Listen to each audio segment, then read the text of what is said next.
Hi, Austin. Huwag kang mag-alala. Aalagaan ko na mabuti ang kapatid mo. I will try my best to live healthy and happy para sa kapatid mo. And huwag ka rin mag-aalala pagdating ng araw. Ipapakilala kita sa kanya.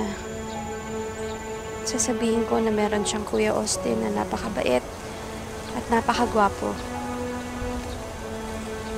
Sana pareho kayo ng ugali.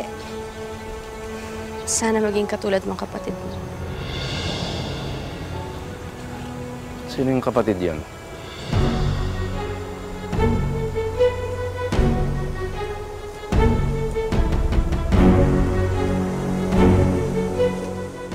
Tinatanong kita, sino yung kapatid ni Austin ang sinasabi mo? Yung anak mo kay Georgia. Sino pa ba? May iba pa ba siyang kapatid? So, pinag-uusapan niya ang anak namin ni Georgia. Yes. Bakit may masama ba? I was just telling Austin na sana maging kaugali niya yung magiging anak ninyo. Hindi magmana dun sa nanay dahil nakakatakot kapag dumami pa ang mga katulad ni Georgia. I'll take care of my child and I'll raise my child the best possible way that I can. Well then, good for the baby. Sana turuan mo rin si Georgia para maging good influence. Emma, okay ka lang ba? Balita ako na hospital ka at natulog ka daw dito ng isang gabi. Hindi na ako baliw kung yan ang gusto mong marinig. I'm okay. Kaya ko na rin maging masaya. Pero mas magiging masaya ako kung hindi mo ako sinasabayan ng pagdalaw sa anak ko. Kasi ayoko nakikita ka.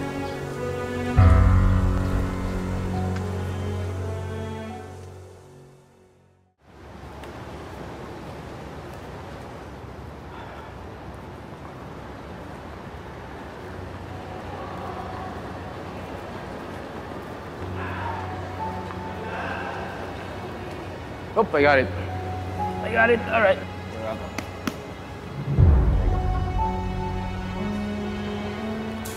Emma. Saan ka pupunta?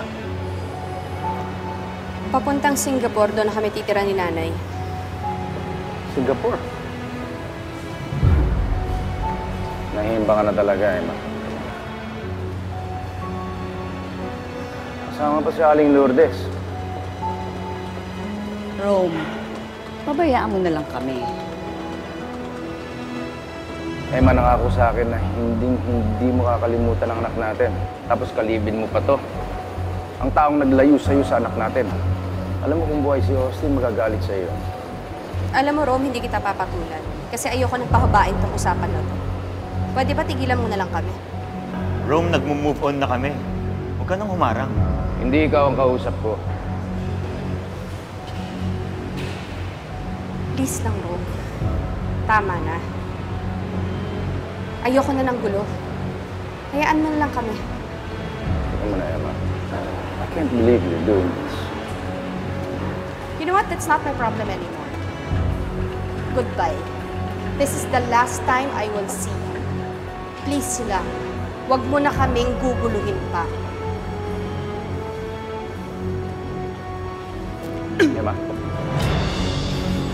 Ba't ka naduduwal? Okay ka lang ba? Are you okay?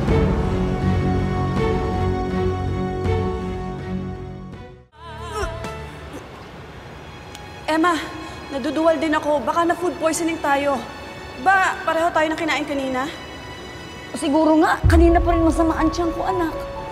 Ano ba ito? Halika nga. Kung gusto niyo, dadaling ko kayo sa clinic. Romy, hindi na. Dadaling ko na lang silang dalawa. Dadaling ko na lang. Sigurado ko kaya alam niyo kung nasaan? Magtatanong kami. Oo. Angelo, diyan ka lang muna, ha? Halika na. Halika na, anak. Sige, ingat ko kayo. Salamat. Doon lang ko sa baba. Oo, alam ko na. Kumanan ko kayo pababa. Oo. Rome! Umalis ka na. Hindi mo na responsibilidad sa Emma.